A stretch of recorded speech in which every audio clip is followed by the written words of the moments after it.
नमस्कार दोस्तों, मैं हूं रंजीत साक और आप देख रहे हैं साक्या जी के ऑनलाइन क्लासेस। तो पहला क्वेश्चन देखते हैं। भारत का पहला विदेशी जो पक्षी पार्क है एसएल वर्ल्ड, ये कहां पर है?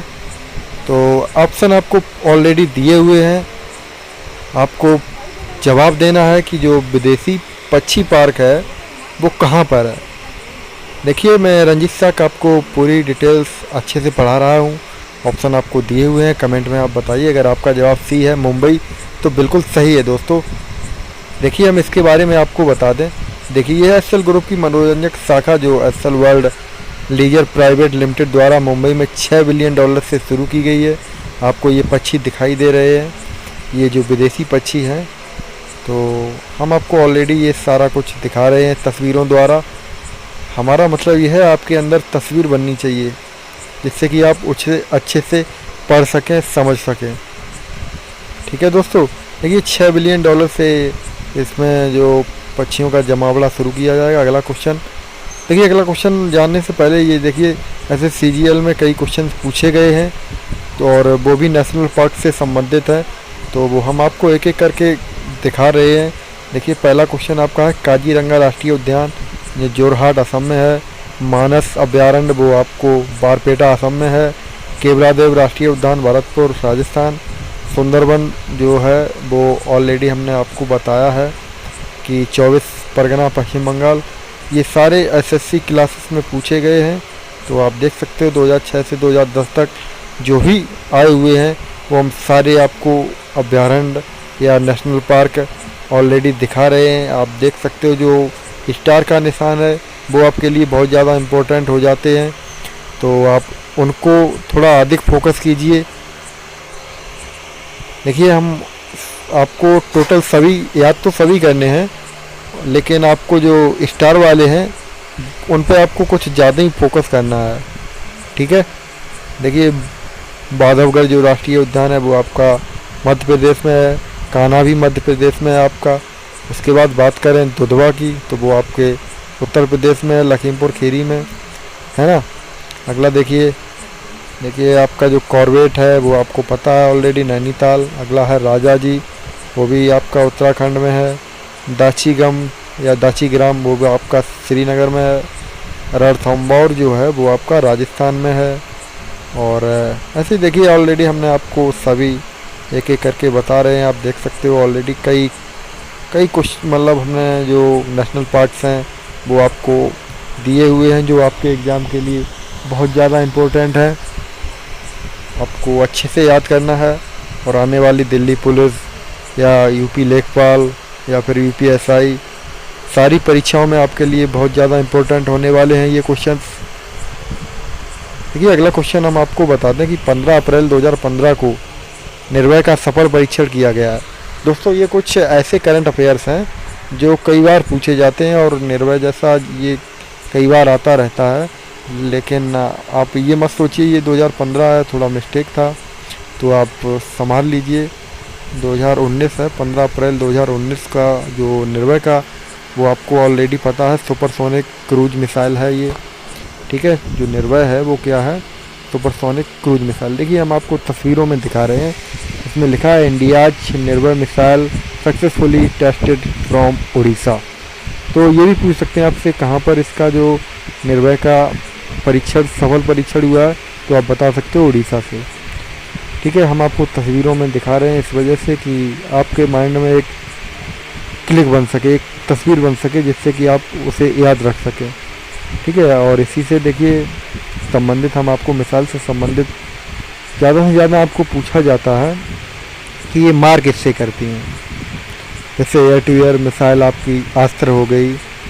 आपको देखिए हम बता रहे हैं कि जो कुछ तो एयर टू एयर होती हैं, कुछ एयर टू सरफेस होती हैं, है ना। तो उसी तरीके से जैसे हवा मार करने वाली तो वो आपकी अस्त्र हो गई। और अगर भी हम आपको बताएंगे ये जो अस्त्र मिसाइल है वो बहुत ही इम्पोर्टेंट है आपके एग्ज़ाम के लिए, जो एयर टू एयर मतलब हवा मार करने वाली है। और इसी तरीके से एंटी टैंक जो मिसाइल्स होती हैं उनके बारे में भी आपको बता दूं, जैसे नाग हो गई, हेलना हो गया और ये कमोघा हो गया। इस तरीके से आपको ये मिसाइल्स भी आपके कई एग्ज़ामों में पूछे जाते हैं। और देखिए अब हम आपको बात करें सरफेस टू एयर मिसाइल, तो उसमें पहली तो आपकी त्रिशूल, उसके बाद आकाश है। सरफेस टू सरफेस जो मार करने वाली मिसाइल है वो आपकी अग्नि है, पृथ्वी है, धनुष है, सौर्य है और प्रहार है। इस तरीके से जो मिसाइलें हैं वो आपसे कई एग्ज़ामों में पूछी जाती हैं। SSC CGL में भी पूछी गई हैं और UP पुलिस में भी पूछी गई हैं, दिल्ली पुलिस में भी पूछी गई हैं। तो अगला क्वेश्चन देख लेते हैं। देखिए भारत के किस राज्य में रंगोली बिहू महोत्सव मनाया गया? तो देखिए रंगोली बिहू जो है आपको ऑलरेडी पता होगा कि बिहू कहाँ का ये राष्ट्रीय नृत्य है, तो आप कमेंट में बताएंगे। अगर आपका जवाब ए होता है तो बिल्कुल सही है, असम। देखिए हम आपको तस्वीरों में भी अभी दिखाएंगे इसकी छवि। देखिए ये रहा, ये है बिहू। देखिए जो महिलाएं नृत्य कर रही हैं, तो एक क्लिक हमने ली है वहीं की, जो देखिए उसके साथ पुरुष भी हैं कुछ जो बिहू का नृत्य कर रहे हैं, रंगोली बिहू जिसे बोलते हैं। तो ये बिहू से रिलेटेड कई टाइप के बिहू होते हैं, तो बिहू से रिलेटेड जो आपका अगर क्वेश्चन पूछा जाता है तो वो आप तुरंत लगा सकते हैं असम, ठीक है।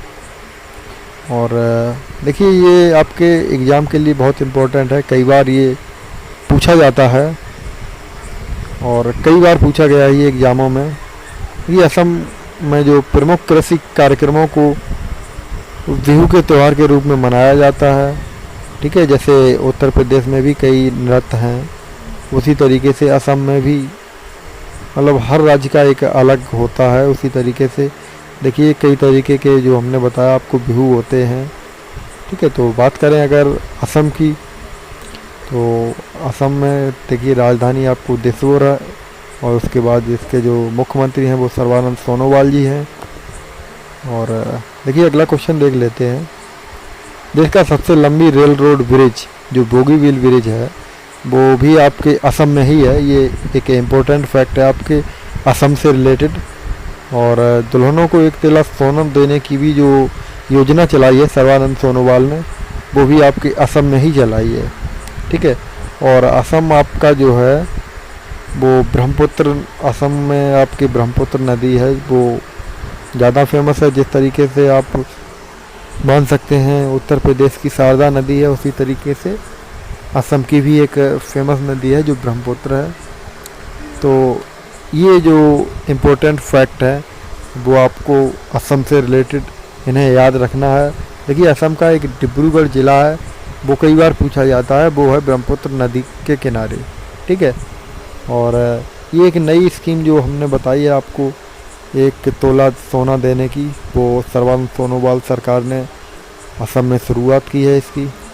तो देखिए बहुत ही अच्छे क्वेश्चन हमने इसमें आपको दिए हैं। देख लेते हैं अगला क्वेश्चन। देखिए भारतीय रेल परिवहन दिवस कब मनाया जाता है? आपको पता होगा कि हमारे देश में जो रेल की शुरुआत कब हुई थी, आपको कमेंट में बताना है, डेट भी, क्योंकि डेट्स अगर आपको पता होगा तो आप बता सकते हो कि रेल दिवस कब मनाया जाता है। देखिए बहुत ही अच्छा क्वेश्चन ये आपके रेलवे एग्ज़ाम्स के लिए हो जाता है, चाहे वो रेलवे ग्रुप डी हो, NTPC हो, ठीक है। देखिए हमने आपको ऑलरेडी जवाब दे दिया है। 16 अप्रैल अगर आपका सही है तो बिल्कुल सही है, क्योंकि 16 अप्रैल 1853 में हमारे भारत में प्रथम बार जो रेल चलाई गई थी, ठीक है दोस्तों। देखिए और कहाँ से कहाँ तक, देखिए महाराष्ट्र में चलाई गई थी ये, ठाणे, महाराष्ट्र में ठाणे में चलाई गई, मुंबई से ठाणे के बीच में 33 किलोमीटर, ठीक है। तो ये भी आपके लिए बहुत अच्छा क्वेश्चन हो जाता है, ठीक है। और मुख्यतः ये जो है आपके रेलवे परीक्षाओं के लिए बहुत अच्छा है। और उत्तर प्रदेश से जो क्वेश्चन बनते हैं वो आपको पता है उत्तर प्रदेश के एग्ज़ामों में बहुत अच्छे होते हैं। तो देखिए क्वेश्चन है अगला कि उत्तर प्रदेश के किस शहर में पहाड़ी बया चिड़िया संरक्षण के लिए विश्व का सबसे बड़ा बया प्रजनन केंद्र बनाया जा रहा है? तो आपको हमने ऑप्शन दिए हुए हैं, हमीरपुर, कानपुर, मेरठ, बुलंदशहर। ये भी क्वेश्चन आपके एग्ज़ाम के लिए बहुत ही अच्छा होने वाला है। मैं आपसे एक आग्रह करना चाहूँगा कि आप हमारे चैनल को सब्सक्राइब कर लीजिएगा। अगर आपका ऑप्शन सी है मेरठ तो बिल्कुल सही है, लेकिन आप अपने दोस्तों में जो भी आपके व्हाट्सएप पर या फेसबुक पर या इंस्टाग्राम पर, जहाँ कहीं भी आपको लग रहे हैं कि इससे रिलेटेड अगर आपके ग्रुप हैं तो इसे शेयर ज़रूर कर दीजिएगा अपने दोस्तों में। देखिए हम आपको बया चिड़िया दिखा रहे हैं, ये होती है बया चिड़िया जो इस टाइप से घोंसला बनाती है और घोंसले पर ही रहती है। देखिए कई घोंसले, ये सारे जो है बया चिड़िया के ही घोंसले हैं। तो एक हमारा टारगेट भी रहता है कि आपके अंदर एक क्लिक होनी चाहिए, छवि होनी चाहिए, जो क्वेश्चन आपको याद करना ना पड़े।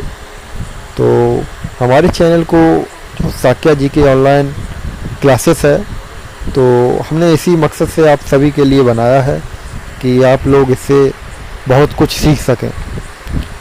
और देखिए अगला क्वेश्चन है, मुकेश अंबानी की जो रिलायंस जियो है वो ग्राहकों की संख्या में कितने वर्ष में 30 करोड़ से अधिक हो गई। बहुत अच्छा क्वेश्चन है ये, बहुत गजब का क्वेश्चन है। आप सभी लोग शायद है रिलायंस जियो का ही प्रयोग कर रहे होंगे। देखिए 2.5 सालों में इसने जो है एक कीर्तिमान हासिल किया है, जो 30 करोड़ से भी अधिक इसके जो यूजर्स हैं, ग्राहक हैं। ठीक है, तो आपसे भी मैं अनुरोध करूंगा कि आप हमारे भी कुछ सब्सक्राइबर ही बढ़ाइए, है ना, जिससे हमें भी कुछ अच्छा सा सपोर्ट मिले आपका। और मैं आपसे कई बार कह चुका हूँ, आग्रह कर रहा हूँ कि आप हमारे चैनल को सब्सक्राइब कीजिएगा अपने स्टडी ग्रुप में। ठीक है, तो देखिए कितना अच्छा क्वेश्चन है आप सभी के लिए।